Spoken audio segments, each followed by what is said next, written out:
Una volta si pensava che l'ambiente fosse un peso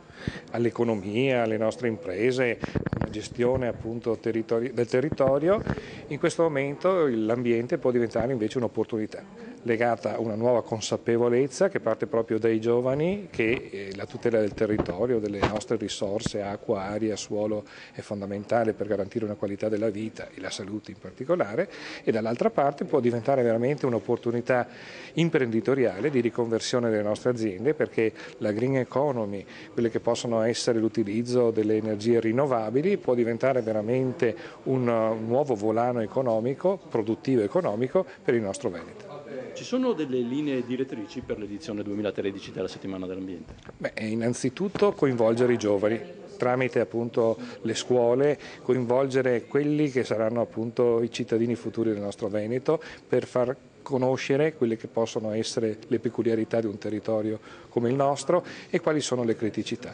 affrontandole anche in maniera comunicativa, realizzando quello che può essere laboratori formativi per quella che è la capacità dei giovani nel comunicare. Si è voluto proprio anche in quest'ambito realizzare un concorso Scatta all'ambiente che avvicini il giovane fermando delle immagini ma mettendo in evidenza che quel messaggio che può uscire da quell'immagine è sicuramente importante per tutelare il nostro territorio. Assessore, in tempi di difficoltà economiche anche lo spostarsi per raggiungere i siti può diventare, soprattutto per le scuole, un costo proibitivo. Come pensate di risolvere? Abbiamo voluto proprio agevolare quella che è l'avvicinamento delle scuole,